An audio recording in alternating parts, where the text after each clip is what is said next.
fazer algumas perguntas a ele para que ele possa começar a conversa e depois abrir a questões que vocês venham colocar para ele sobre os 2 filmes que nós passamos aqui, sobre a relação do Jorge Amado e o cinema.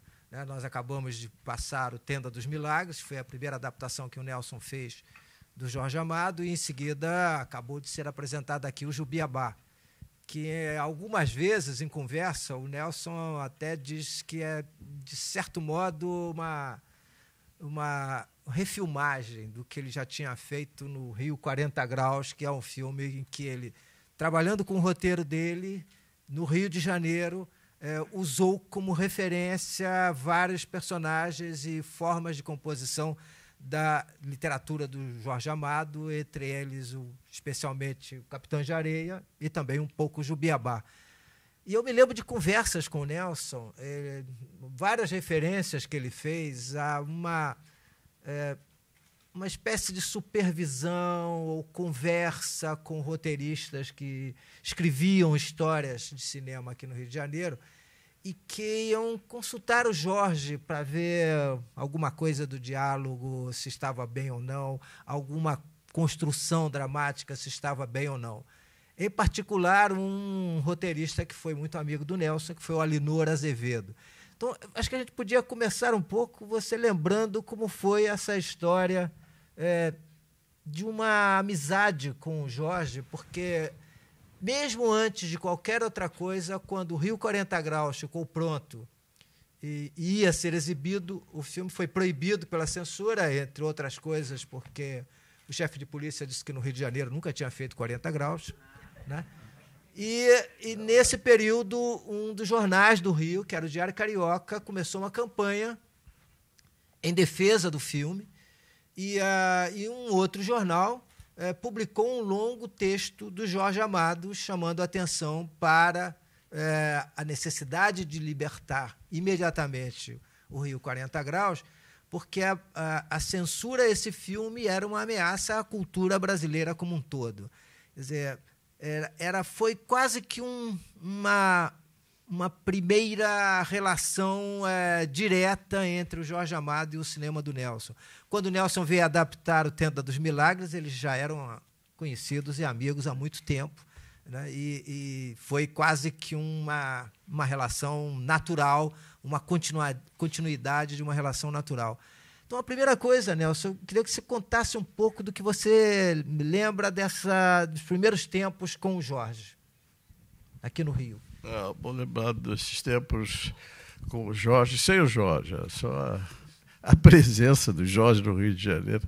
Quando eu cheguei aqui em 52 para fazer um filme com o Alex Vianney, Agulha do Palheiro, como assistente de direção. Eu era paulista naquela época, então o nosso Eduardo Portela que nos permita usar essa expressão. Mas o ambiente carioca de cinema, né, era bastante ativo. Não tinha cineclube, mas os profissionais de cinema eles tinham uma atividade, além de filmar, tinha uma atividade cultural muito grande. Diariamente encontravam-se no beco ali da Cinelândia para falar dos filmes que estavam em cartaz, falar das produções que estavam em andamento e falar de projetos do Jorge Amado. Eu conheci pelo menos 5 diretores que tinham um projeto do Jorge Amado no bolso prontinho para fazer, só faltava o dinheiro. Mas era assim a grande admiração não é, pelo Jorge, que predominava entre os cineastas que queriam fazer um cinema, como dizia o Moacir Frelon, daquele tempo, um dos grandes produtores e diretores daquela época, porque o Moacir Frelon dizia assim: eu quero fazer um cinema de pé no chão. Pé no chão queria dizer ter um cinema entrosado com a nossa cultura, né? Ter um cinema inspirado na nossa literatura, na nossa história literária, na nossa história. E o exemplo era a Jorge Amado. Mas é curioso, o primeiro que fez um filme de Jorge Amado foi um americano, o Bernucci, uma coisa assim. Ele fez o Capitães de Areia. Né? Esse filme, infelizmente, desapareceu com o tempo. Nesse ano, comemorando o centenário de Jorge Amado, procuramos fazer mostras completas de todos os filmes inspirados na obra de Jorge Amado, mas encontramos todos, menos esse. Esse realmente ele desapareceu. Uma pena, devia ser interessante.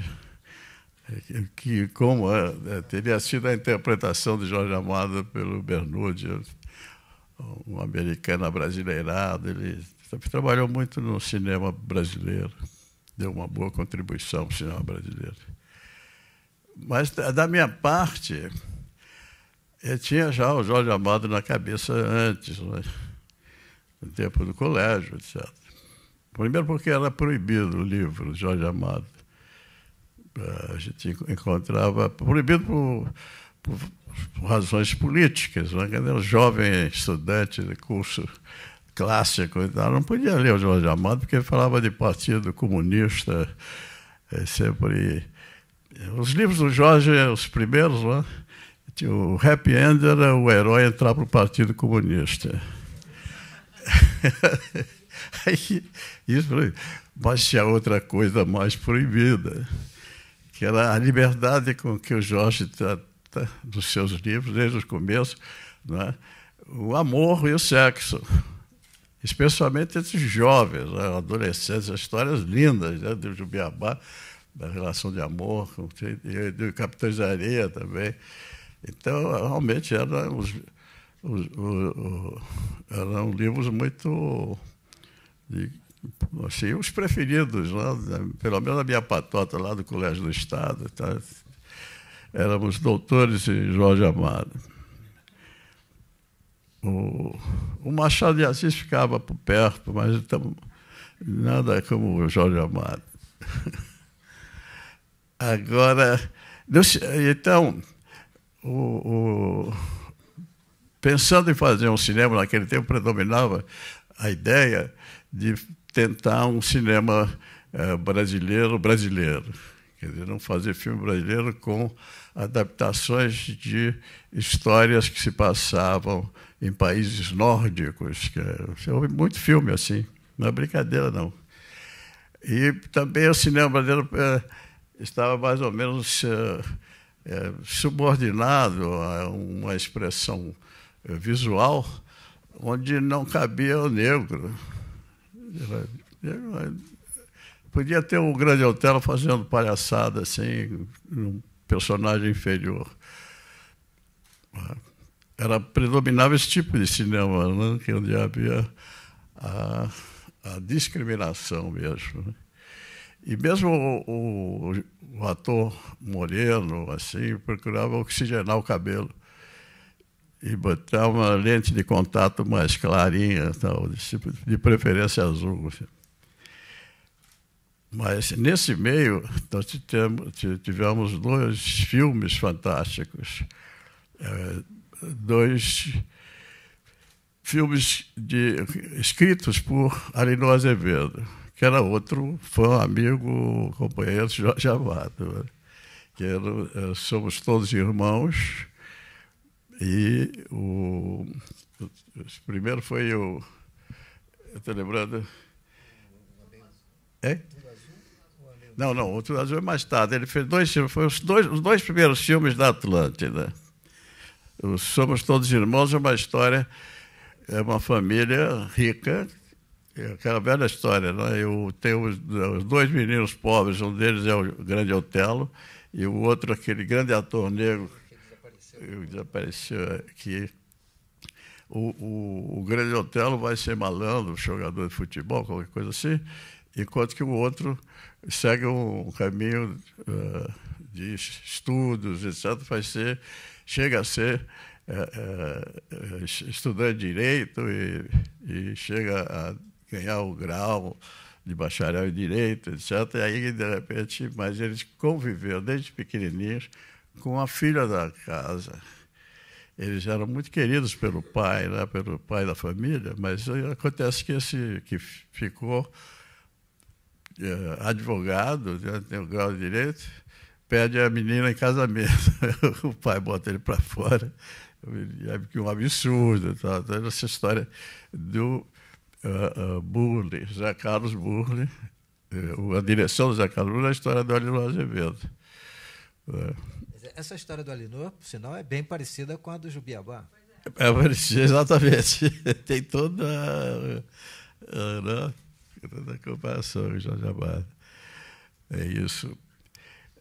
Agora, além de evidentes, né, abertas colaborações de cineastas de Jorge Amado, há também muita colaboração do Jorge Amado, não é, secreta. Muito diretor que ia fazer o filme pedia para o Jorge Amado ver se os diálogos estavam bons. Ele então corrigia. Naquele tempo ele estava no Rio de Janeiro como deputado federal. Foi logo depois, 45, 46, até 47, e depois ainda continuou no Rio por algum tempo. Ele era consultado, seja na estrutura da história, seja na elaboração dos diálogos. O Jorge Amado era a grande cabeça do intelectual e didática do cinema naquele tempo. E ele chegou a escrever uma história para o Alex filmar no episódio, aquele Ana. Foi um roteiro feito pelo Jorge. Além da Estrela da Manhã do Jonald, ele escreveu uma história para o Alex filmar. É verdade. Os dois autores brasileiros que eram os mais procurados, era o Jorge Amado e o nosso Josué de Castro, A Geografia da Fome. Então, que deu muito filme também, A Geografia da Fome. Agora, como isso que você falou, quando eu fiz o Rio 40 Graus, eu fiz o Rio 40 Graus. Mas, evidentemente, que eu vejo o filme e o Jorge Amado está ali presente, a partir da escolha dos heróis, os meninos que saem para a rua conhecer, e, ao mesmo tempo, digamos, a comparação, não digo conflito, mas a comparação entre as camadas sociais que existiam, agora talvez ainda exista, acho que existe, né? Favela no Rio. Naquele tempo o filme foi proibido porque mostrou a favela e a população favelada na época não chegava a 200 mil pessoas. Né? Mas, em todo caso, um parênteses, desculpe aí. Mas o filme é uma história original, mas está bem evidente a presença do Jorge Amado, a influência dos primeiros livros do Jorge. Né? Os heróis são, na maioria, né, jovens. Além disso, uma das dificuldades na adaptação de Jorge Amado é que ele é muito generoso. Ele acumula e combina histórias de diversas camadas sociais no mesmo livro. Em cada parágrafo a gente pode encontrar 100 personagens novos. Eu estou exagerando um pouco, mas sempre ele está ampliando né, todo o caminho da história, e vertentes e afluentes da história principal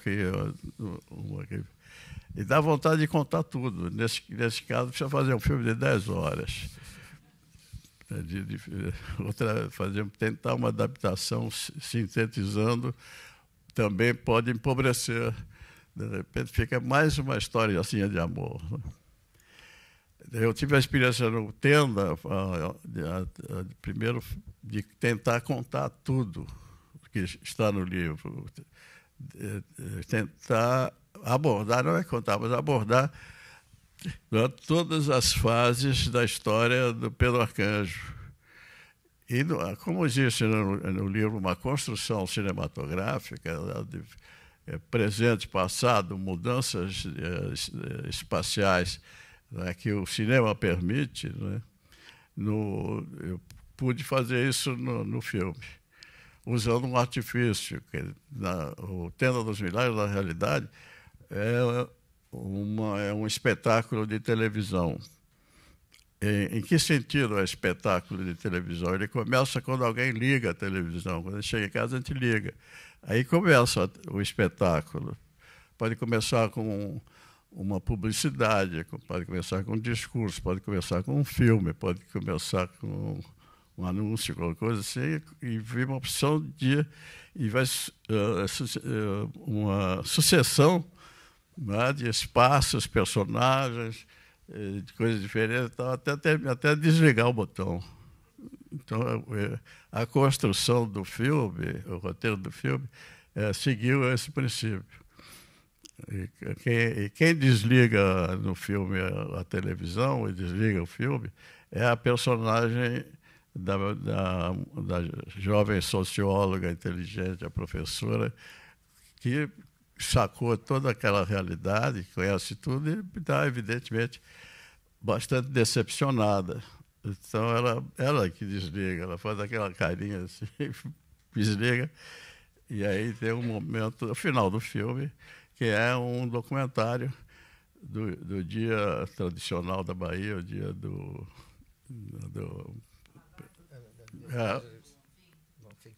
isso. Agora, quando você filmou o Tenda dos Milagres, por coincidência, existiam 2 outros filmes baseados no Jorge Amado sendo filmados também em Salvador, né? O Bruno estava filmando o Dona Flor e o francês, o Marcel Camus, estava filmando também os Velhos Marinheiros lá, né? Quer dizer, e você conta que o Jorge passava sempre numa e noutra filmagem, né? E acompanhando mais ou menos o trabalho de adaptação dos filmes. E há um texto do Jorge em que ele diz que você fez o que devia fazer, ou seja, colocou-o para trabalhar e não deixou que ele interferisse na filmagem. Você fez o seu filme e ele tinha o livro dele. E o que ele diz no texto é que, de alguma maneira, o filme é seu, mas tem um pouquinho de sangue dele dentro do filme. Eu tenho saudade, eu vou estar lembrando do Jorge. E nesse momento que fomos fazer o filme, né? Então, começa pelo seguinte, eu comprei um exemplar, comprei vários exemplares do livro Tenda dos Milagres, porque no roteiro já estava numa fase que escrever roteiro, achava que a gente escreve um roteiro para 10 pessoas, né? E dessas 10, 2 leem. Então, e todo dia tem que explicar o que é que vai ser feito. Hoje mudou muito, hein? Perdoe os cineastas jovens presentes, hoje mudou muito. A equipe é preparada para trabalhar em conjunto, um trabalho coletivo, exato. Mas naquele tempo era um pouco assim, de decidir, mandar alguém, faz isso, você faz aquilo. E, enfim. Eu fiz o roteiro, em alguns momentos do roteiro, tinha assim, sequência número 25, né? A Casa de Pedro Arcanjo, escrito embaixo, ver página tal do livro. Só isso. Aí, quando eu mandei o roteiro para o Jorge, fui para a Bahia, fui à casa dele, ele furioso, Nelson, que livro é esse que você usou? Eu tenho todas as edições aqui, procurei, nada disso, essa página 20 não tem nada a ver com o que você disse, que não é outra sequência, é outro momento do livro, etc. Mas Jorge está aqui, eu dei o livro para ele, ele olhou, era uma edição pirata.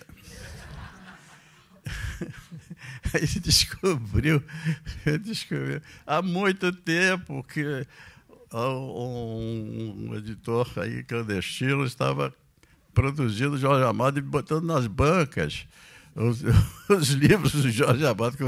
Então, enfim, foi o começo do nosso trabalho em conjunto, né? Então, e muitas sequências, claro, reescrevemos, tivemos que reescrever por isso, por aquilo, conversando, etc. acertando os ponteiros. Né? E foi um período antes de começar a filmagem, a equipe já estava em Salvador, mas ele me obrigava a dormir na casa dele, porque ele gostava de trabalhar de manhã. Já era um hábito muito bom que eu aprendi com ele. Começa às 6 horas da manhã. Eu toma café e vamos trabalhar. Aí muda isso, pensa em outro jeito de contar a sequência. Também a escolha do elenco, enfim, uma série de trabalhos de pré-produção, depois a execução da produção era uma outra etapa, na qual também ele ajudou muito. Eu estava contando para o Avelar, aqui, que no caso do Tenda dos Milagres, vocês viram, a figuração popular ela é tranquila. A gente anunciava, as pessoas se apresentavam, faziam ficha, tinham a roupa do filme e tal, e trabalhavam, ganhavam o cachê, etc.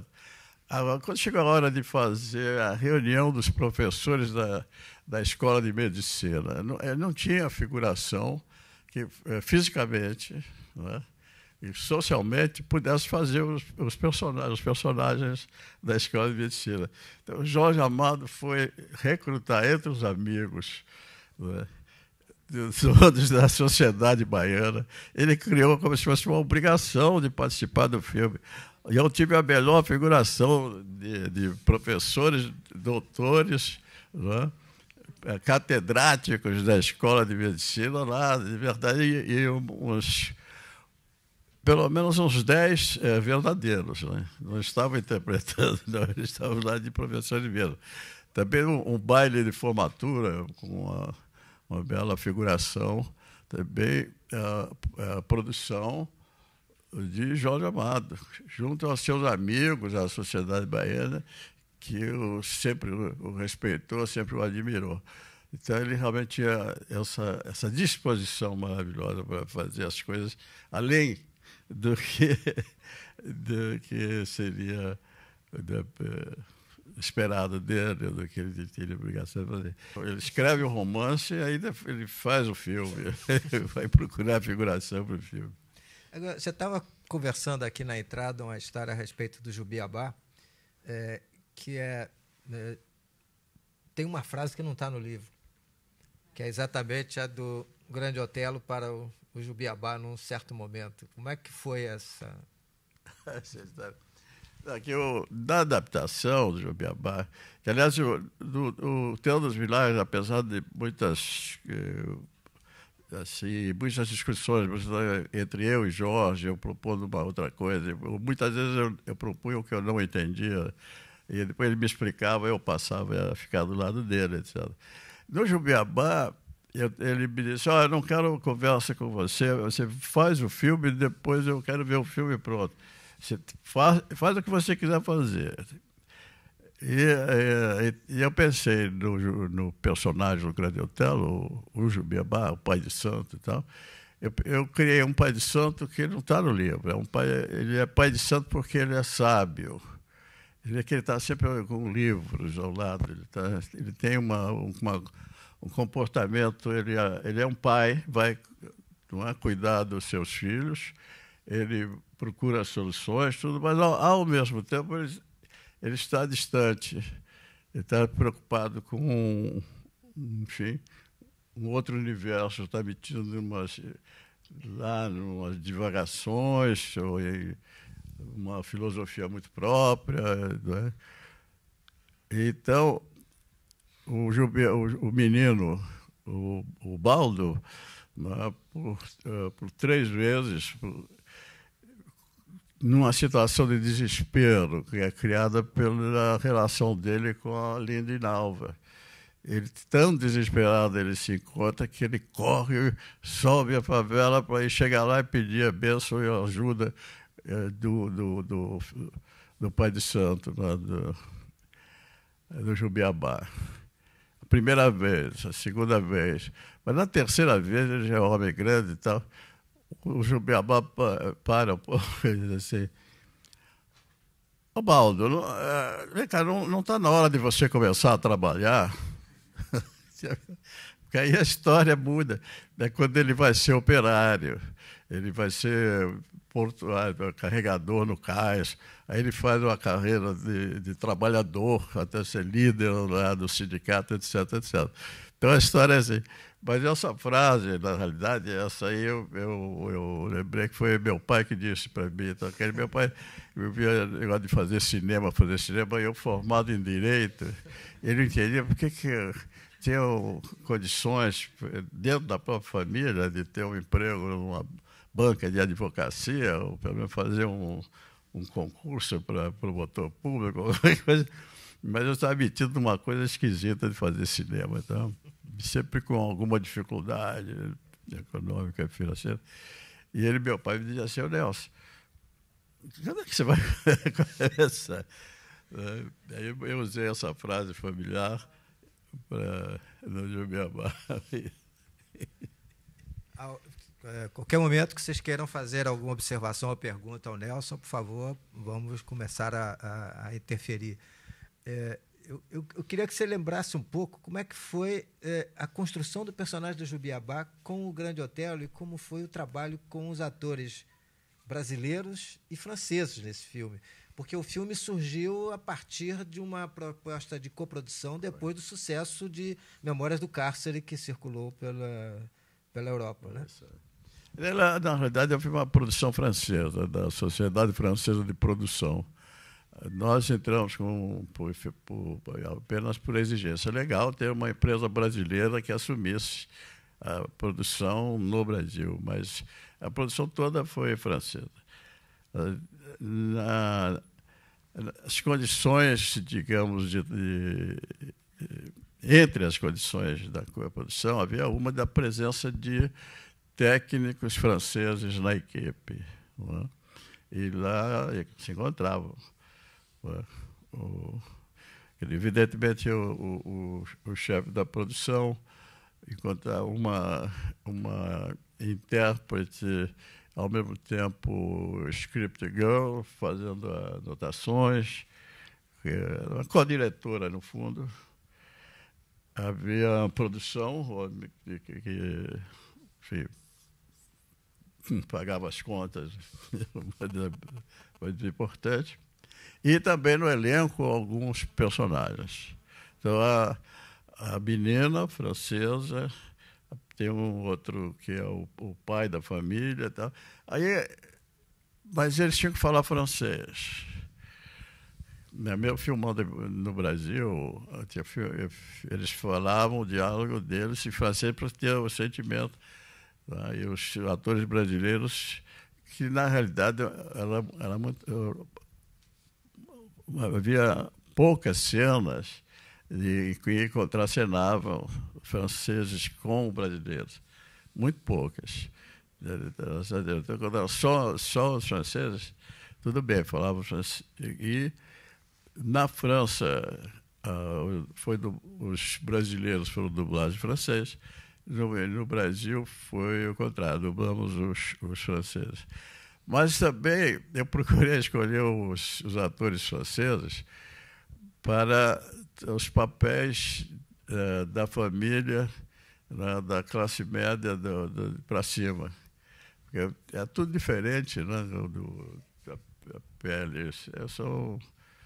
Etnicamente há uma diferença muito grande. Graças a Deus a nossa sociedade é rica, né, etnicamente rica.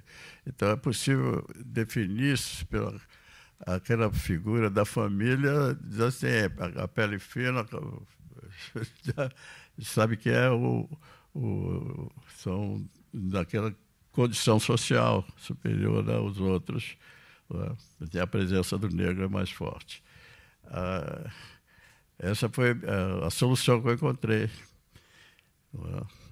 E quando foi exibido, nenhuma dificuldade. Mas tinha uma história dos franceses que eu esqueci que você...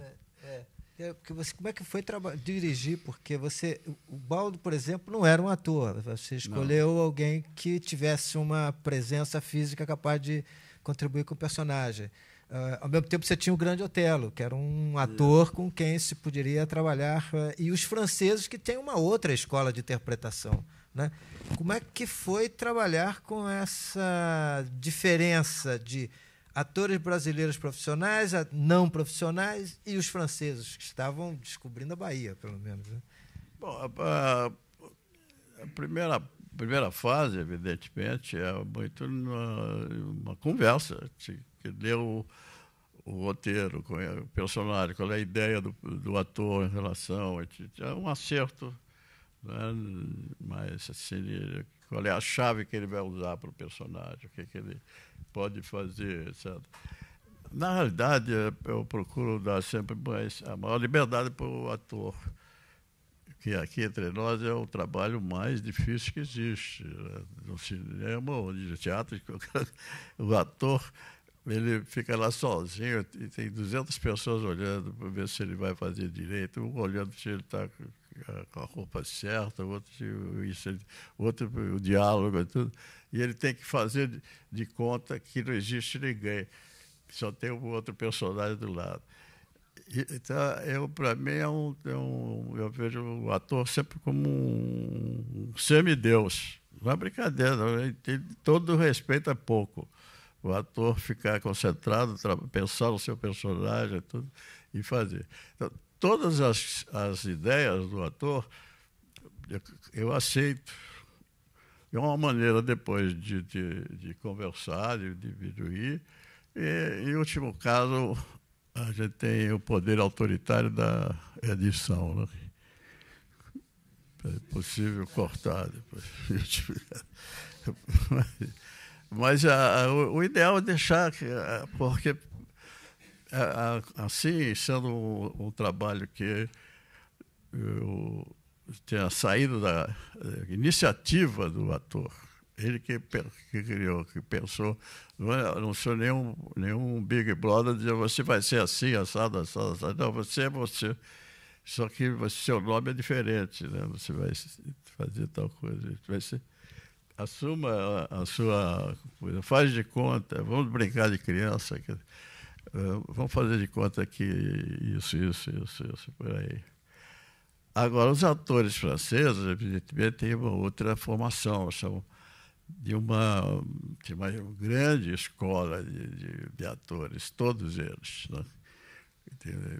Mesmo lá, escolas diferentes, mas em todas elas a disciplina, a aplicação, o tempo de trabalho, a evolução, eles realmente um exército, comparando assim ao exército, aquele exército da frente mesmo, o grande super danado. Agora, o nosso elenco, né, tem um ator maravilhoso, chama, na saudade dele, Grande Otelo. Era incrível, o Grande Otelo, fora de qualquer comparação, né? Ele, 2 ou 3 conversas, tal, ele já tinha lido. Eu contei a minha ideia em relação à diferença, tal, ele achou que aceitava também, né? Foi ótimo, assim, com o Grande Otelo. Eu tinha também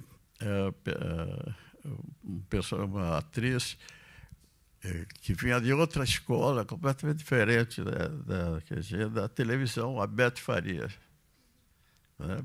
E ela foi ótima.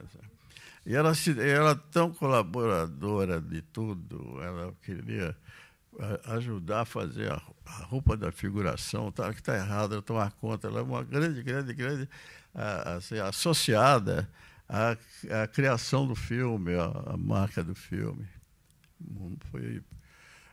Deu uma grande contribuição, e o personagem que ela faz, aquele bem a dona do bordel, sempre, no cinema ou na televisão, sempre existe e no próprio romance brasileiro, não falta, é a dona da casa, né?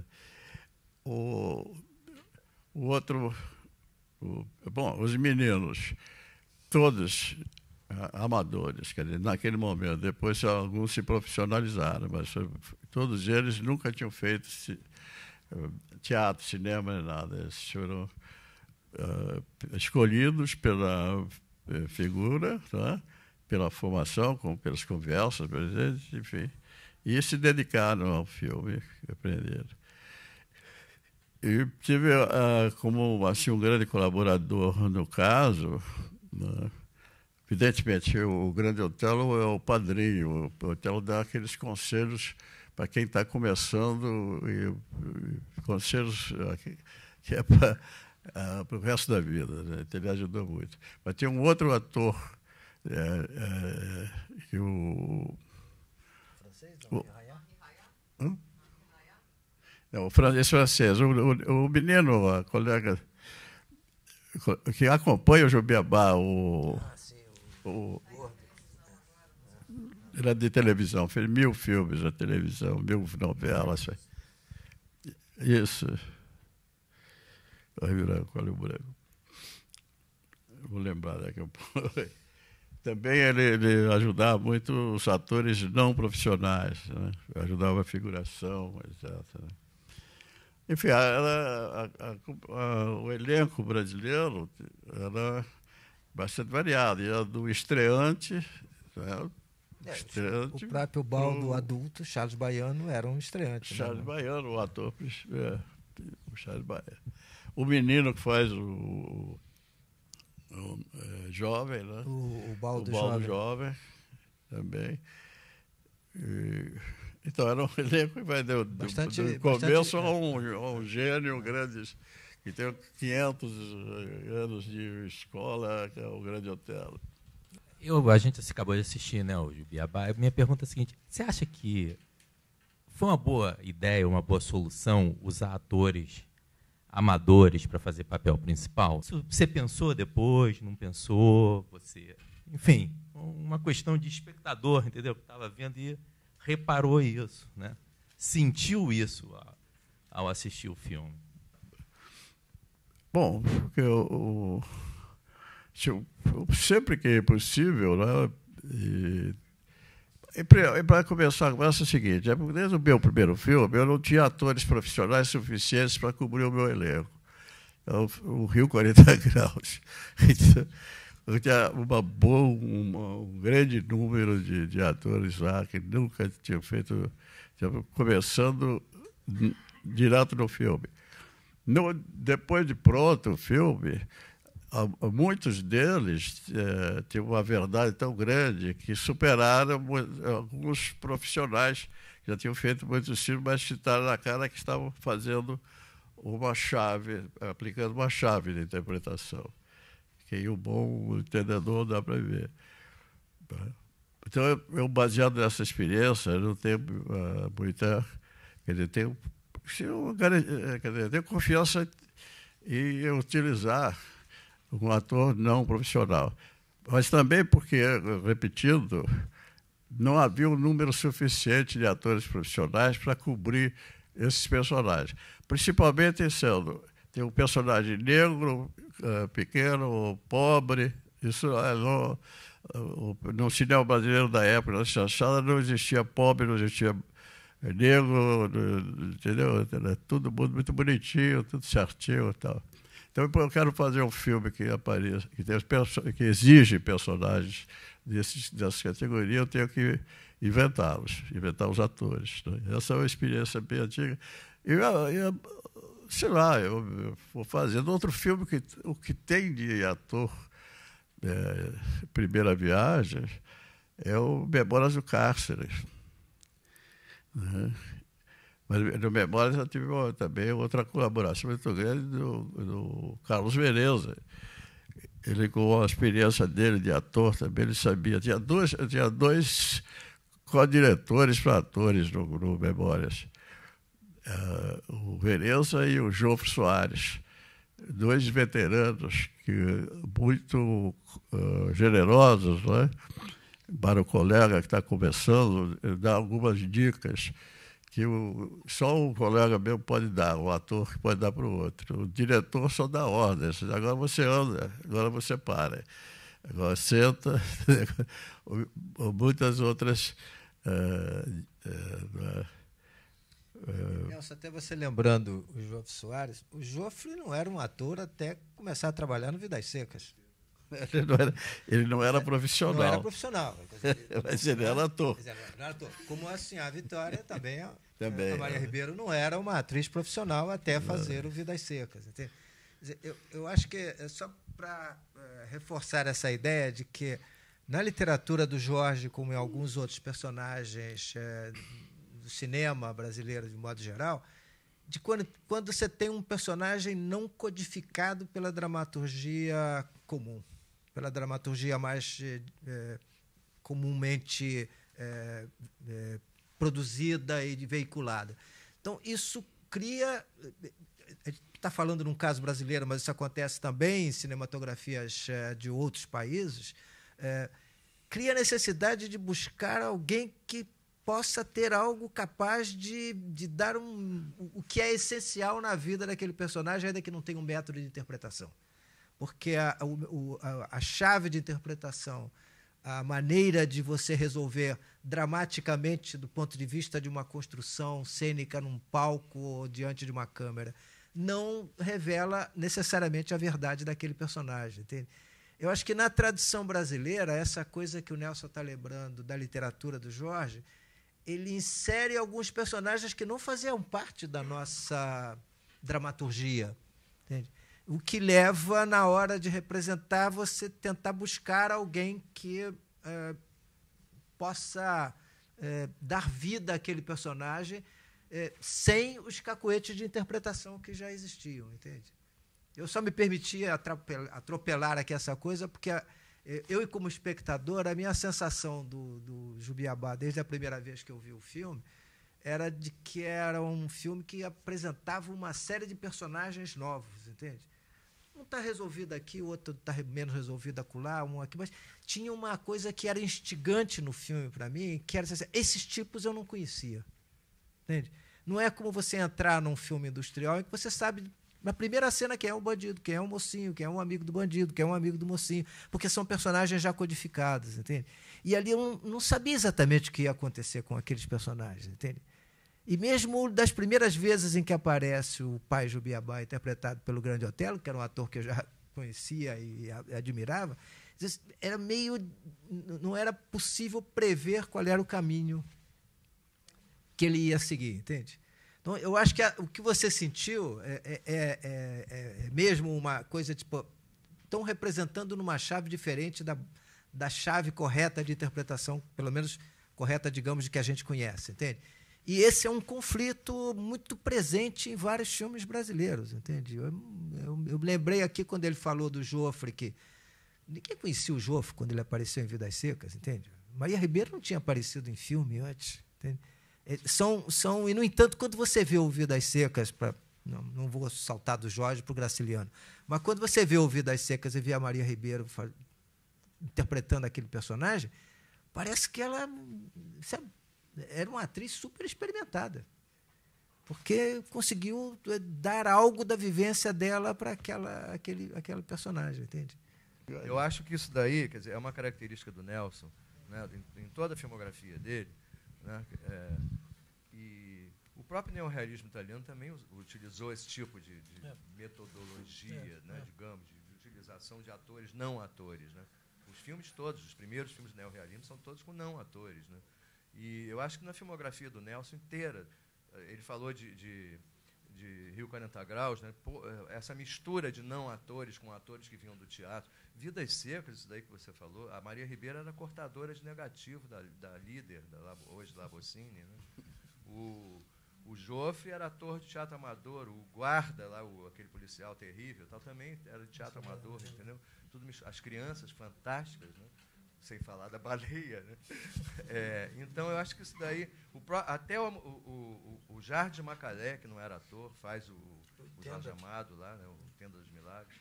Então, essa mistura é um risco que se corre, mas que muito poucos diretores têm a coragem de correr esse tipo de risco. E eu acho que na obra dele inteira, o saldo é extremamente positivo, né? Porque tem... Claro... Um não está tão bem quanto o outro, mas isso daí não tem a menor importância, porque, na verdade, o saldo geral, né, na obra dele é muito bom. E o próprio no Amuleto de Ogum, além do Macalé, o filho dele, o Ney Santana, que virou um ator fantástico, né? Ele protagonizou o Amuleto de Ogum, né? Então, isso é uma característica do Nelson. No Asilo Muito Louco, o Zé Kleber, muitas que iam visitar a gente lá nas locações viravam malucos, encarcerados, todo mundo, entendeu? Então, isso é uma... esse risco e, ao mesmo tempo, esse desejo de brincar com essa questão da interpretação, né? Essa não interpretação, o brincar mesmo, né? Essa liberdade que ele dá num set de filmagem para os atores inventarem coisas e descobrirem, e os atores e os não atores também, né? Valdir Onofre, que vem do teatro, entendeu? Então, tem muita... É uma mistura. O próprio Vidas Secas, quer dizer, o Fabiano, ele vem da televisão, da chanchada da televisão e da chanchada da Atlântida, né? E está fantástico no filme. Então, acho que isso é uma característica muito louvável e muito legal. Não, só para esclarecer. Não, mas é que a sua pergunta Não. A sua pergunta é super... Não, é que a sua pergunta foi bem precisa, no sentido de situar uma característica do trabalho, entende? Do Nelson, e de uma coisa que é um trabalho comum a outros realizadores e a outras cinematografias, entende? Quer dizer, Qual foi a pergunta? Aquela do ator profissional ou não profissional, de você usar o ator amador. Mas não sei, mas que não... Não, a segunda parte só disse que não estava fazendo uma crítica, eu estava fazendo uma pergunta, uma questão. E foi muito boa a resposta, para mim. E eu quero dizer, para me dirigir a Nelson Pereira dos Santos, que eu estou muito emocionada. Primeiro, vou começar com uma parte afetiva. Meus pais foram figurantes de Tendas do Milagre. Convidado. Meu pai foi um dos catedráticos de medicina. Muito obrigado. E depois eu quero te dizer que a tarde é uma tarde de arte. Depois de ver rapidamente a exposição de William Cambridge, que realmente tem alguma coisa a ver com o que você, na sua obra de arte, apresenta, porque ele vem do apartheid da África do Sul, em Johannesburg, e fala das classes sociais e traz os negros, e era filho de advogados, e escolheu o cinema, o vídeo, toda essa obra contemporânea. Eu de lá venho e vejo a tua obra e a tua comunicação pessoal de como você escolheu o cinema e o tema de Jubiabá, os níveis sociais, a obra de Jorge. Então, eu quero te parabenizar. Foi uma tarde muito rica, acrescentou muito. Ora, muito obrigado, hein? Seu coração. Esquentou. Alguma outra pergunta, observação? Aqui. Não, apenas uma curiosidade, né? E pegando também o gancho dos atores, dos não atores, eu queria lembrar e pedir para ele também fazer uma apreciação sobre o trabalho dele como ator. Ele também já fez o papel de ator na falta de outros atores uma vez, não foi?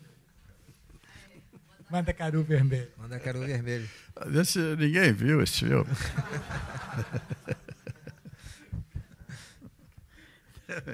Mas é uma história comprida, que eu fui fazer Vidas Secas. Isso é o ano... 62. 62. Não, antes, a primeira tentativa, 59. Que saiu o Mandacaru Vermelho. É verdade. 59. Eu fui para Juazeiro da Bahia. E foi a maior chuva que o Nordeste teve naquela época. Acabou, né? A Caatinga ficou inundada. Você pode ver o filme e você vai ver que está cheio de água o tempo todo. Né?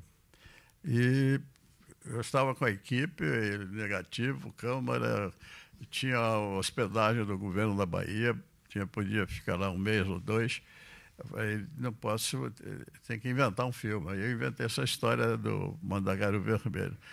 E o meu elenco, por Vidas Secas, era outro. Tive que, aí, no elenco está toda a equipe do filme, menos o Hélio Silva, que era o fotógrafo. Ele não podia. Todos eles, todos. O assistente de direção, o assistente de produção, todos eles estão. E o diretor, claro, escolheu o papel principal.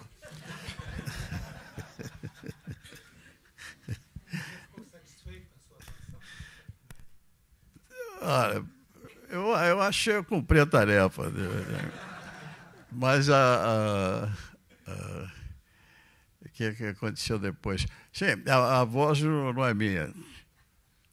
Na hora quando eu perguntar, alguém falou, a sua voz é muito feia, Nelson. Põe outro para fazer, para melhorar um pouco. É verdade que eu tenho poucos diálogos, mas eu não me lembro qual foi o ator que me dublou. João Soares, foi João Soares.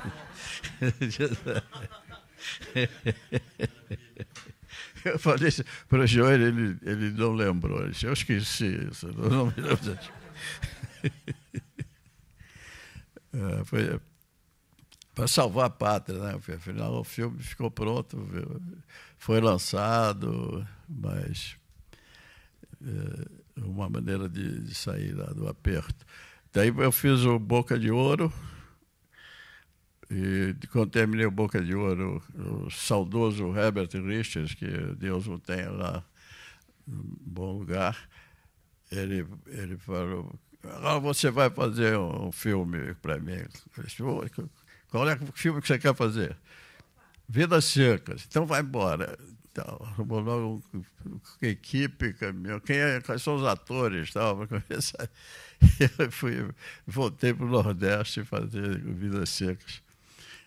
Foi o saudoso Herbert, grande produtor, né, de muitos filmes. O Herbert fez muitos filmes.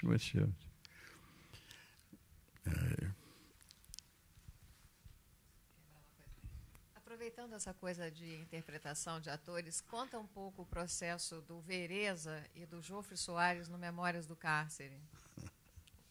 Bom. Não, a questão dos atores, como eu digo, eu não tenho... Eu estou aberto, né? Os atores, cada um tem o seu método de trabalho.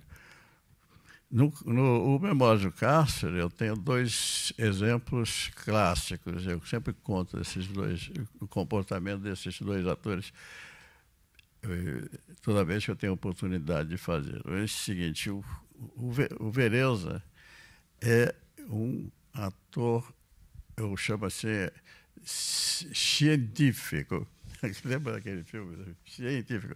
Ele trabalha tudo, do começo ao fim, a memória, tudo isso. Eu sabia disso, mas eu não sabia tanto quanto eu fiquei sabendo no primeiro dia de filmagem de Memórias do Cárcere, que eu tinha uma cena na porta do palácio, que tinha os integralistas desfilando, os estudantes jogando pedra nos integralistas, e vem a polícia e tal. E dentro do palácio, e tem em seguida a cena do Vereza recebendo um amigo lá para falar das coisas dele.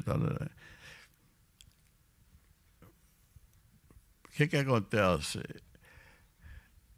O assistente vai dizer, o Vereza não vai entrar em cena se não tiver a cueca que é apropriada, a cirola. Como? Mas eu... Não, é porque ele vai ter lá, depois que ele vai preso, ele é obrigado a tirar a roupa. E tem que aparecer a cirola que se usava nos anos 30. E a produção não tinha feito a cirola naquele dia porque não precisava, ele não ia tirar a roupa. Então, a teoria, né, da produção é uma, mas a do ator é outra, completamente diferente. Ele tinha que estar vestido, porque ele vai viver, ele vive aquele dia, ele vai acumulando a memória do personagem. Não é ele ator, não. O personagem, então, deixa de comer. Tem um momento lá que luz vermelha, chama médico, ele estava com um problema sério de subalimentação. porque pela história, o Graciliano não deixou de comer, tinha problema no estômago, tinha uma úlcera, ele não comia nada. E fumava sem parar. O Vereza não fumava, e no filme fuma o tempo todo. Olha como ele trabalhou o personagem. Não é brincadeira. Bom, esse dia eu tive que sair correndo, mandei procurar nas lojas, qualquer coisa assim, alguém lá muito inteligente disse, olha, pega uma calça de pijama e corta assim e vira cirola. Pronto. Aí eu levou para o Beleza aceitou e fizemos a cena.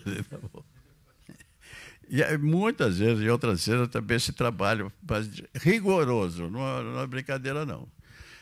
Era rigoroso mesmo, o Vereza com ele mesmo.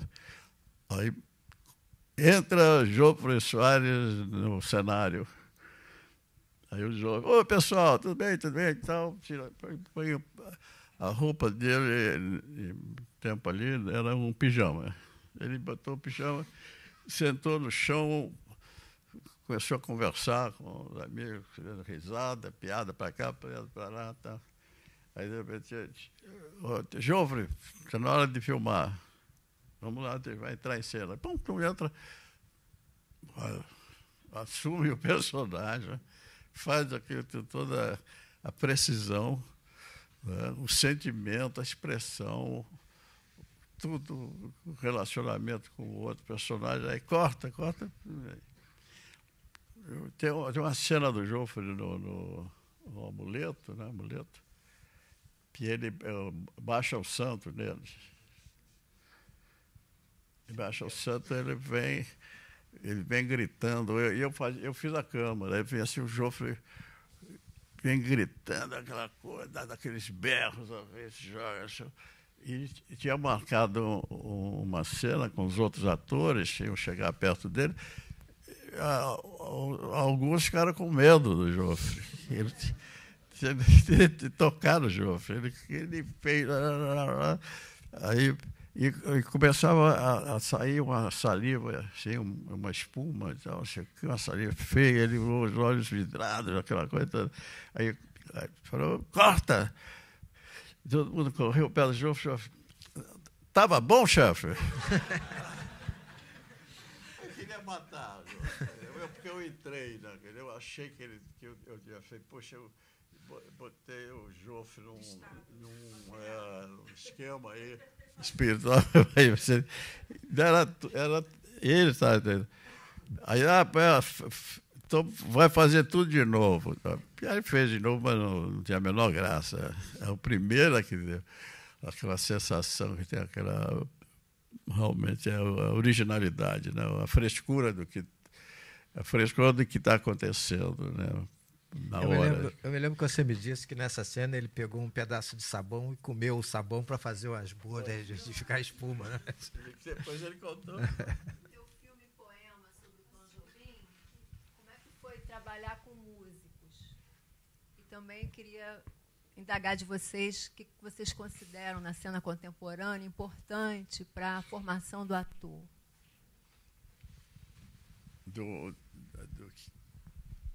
Bom, são duas perguntas. Então, a segunda eu não ouvi direito. O que você considera importante para a formação de ator? Para a formação de ator, o que você acha importante? Como é que, o que é importante, em geral? Para que um ator se forme hoje em dia? Dia? Bom, eu acho que é ver muito filme, assistir muitas peças, conviver no ambiente, ler o que se passa, né? Eu não tenho assim nenhum projeto de ensino, de curso, tudo. Isso é muito cabeça generosa, né? Está aberto para tudo, para saber das coisas, que era nenhuma é isso, né? O caminho escolheu um caminho certo e único. A outra pergunta é o Tom Jobim. O Tom Jobim. Foi trabalhar com os músicos, não são atores. Bom, nesse filme, eu trabalhei com os músicos já filmados, né? Fiz filme de arquivo, né? O Tom Jobim, Agora, eu trabalhei com o Tom Jobim. Você está falando da música segundo o Tom Jobim, não é isso?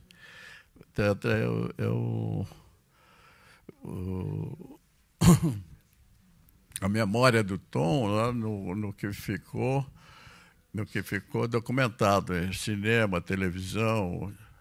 Eu trabalhei nesse sentido, com esse material. Tá? Agora, eu trabalhei com o Tom, eu fiz um programa para TV Manchete, em 84, que tem o mesmo título, A Música Segundo Tom Jobim. O Tom morava na Rua Peri e recebia... A história é a seguinte, ele está lá e recebe os amigos para conversar sobre a música popular brasileira, moderna, do começo do samba, dos grandes compositores do passado, do Donga e tal, até o presente. E ele vai convidando as pessoas. Ele está no piano, o Dori Caymmi no violão e o Danilo na flauta. Aí vão chegando os amigos, assim, começa com o maestro Radamés Natali, depois veio o próprio Dorival Caymmi, a Nana Caymmi, a Olivia Byton, a Gal Costa, o Turíbio Ruiz, o Chico, claro. Enfim, e cada um vai lembrando aquela música, aquele tempo, o cantor. É assim, um momento de memória da música que o Tom, ao lembrar desses compositores, ele presta uma grande homenagem a todos. E também o que ele conhecia da música é impressionante. Você sabia tudo. Para organizar o programa, infelizmente, eu tinha que ter um tempo, 4 vezes 1 hora. Fizemos 4 programas de 1 hora. Nós passamos 2 semanas, essa música, não, aquela, outra, tentando escolher. Né, eu só ouvia, ele que escolhia lá, essa melhor, põe aquela, para poder combinar e fazer um programa que obedecesse os rigores lá da televisão, do timing da televisão. Mas eu fiquei impressionado com que memória, quanta eu acho que aí eu fiquei conhecendo um pouquinho da música, da história da música brasileira. Só ele falando. Nelson, talvez você pudesse dizer, para complementar essa pergunta que ela fez, como é que você trabalha a música nos seus filmes? Porque a gente tem desde o Vidas Secas, onde não há rigor nenhuma composição musical, apenas o ruído do carro de bois como uma trilha sonora musical, até o Tenda dos Milagres e o Jubiabá, que os dois têm canções feitas pelo Gil. Como é que foi essa... Quer dizer, no caso do Tenda e no caso do Jubiabá, o Gil viu o filme e fez as canções depois? O Gil conhecia a história e fez as canções ao mesmo tempo? Quando eu comecei, isso era nos anos 50, né? Meu primeiro filme eu comecei a fazer em 54. Tá? Predominava o tipo de música de cinema industrial, né? De Hollywood. Faz o filme, depois o maestro vai ilustrar com a música. Né? E era essa a disciplina da produção cinematográfica. Então, quando eu fiz o Rio 40 Graus, eu tive a sorte de encontrar Radamés Natali. Aí ele usou a música do Zequete, que é Eu Sou o Samba, e fez toda a composição, todo o acompanhamento musical orquestrado com a linha melódica do Eu Sou o Samba. Em alguns momentos, a música direta da cena, né? A gente tem que encontrar alguém cantando a música e é direta. Agora, aí a chamada música de fundo é essa do Radamés. O Rio Zona Norte, idem, que ele foi o Radamés e o Sempre música do Zequete e a orquestração do Radamés. Inclusive, em Zona Norte existem várias canções de Zequete que nunca foram gravadas, só estão no Verdade, filme. fica até hoje. Depois, a minha experiência foi... Claro, o Boca de Ouro também, uma coisa assim, que foi uma música do Remo Zay muito interessante. Né? Aí se fez música... Ele fez curso de música de cinema nos Estados Unidos, já aplicou alguma coisa, não ser aquela música pomposa, dominante, que enche a tela, enche os ouvidos. Ele trabalha a música com um tom psicológico, não de acompanhamento geral da cena, não. Então, a linha psicológica da música, que é bastante interessante, do Boca de Ouro. Mas quando chegou o Vidas Secas,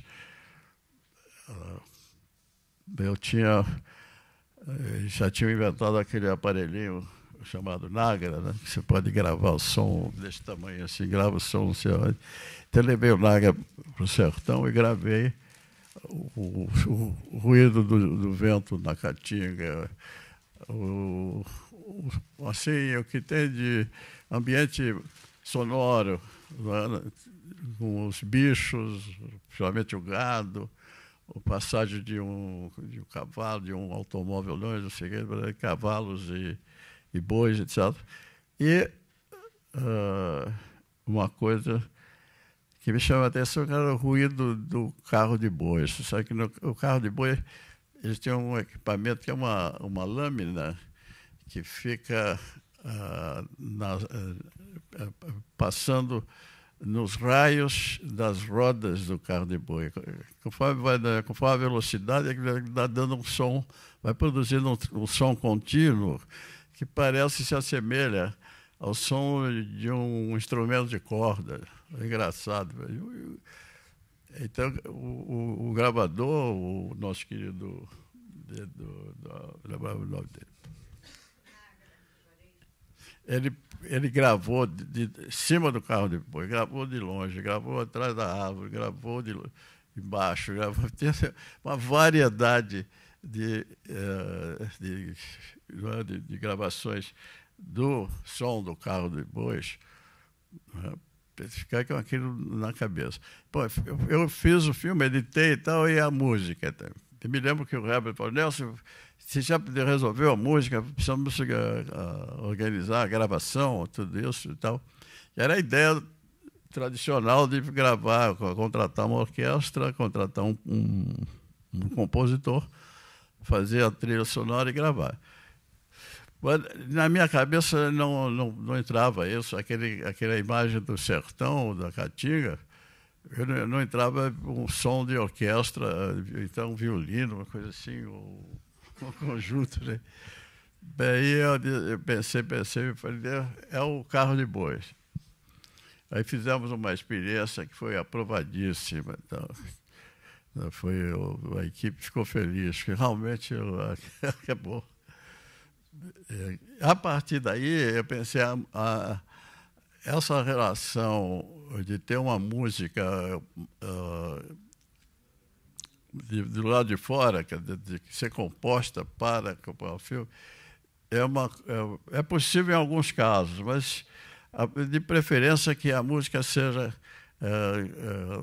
alguma coisa que emane da própria ação do filme, do próprio ambiente do filme, que não ser alguma coisa do lado de fora e tal. Então, nos outros filmes eu tentei fazer isso e é uma grande... A presença da música é pouca, mas é forte. Ela está ajudando a contar a história. Né? Que é o caso do... Tenda dos Milagres Tenda dos Milagres. E no Tenda dos Milagres tem só um pouquinho de candomblé, que é música, olha, música de botão.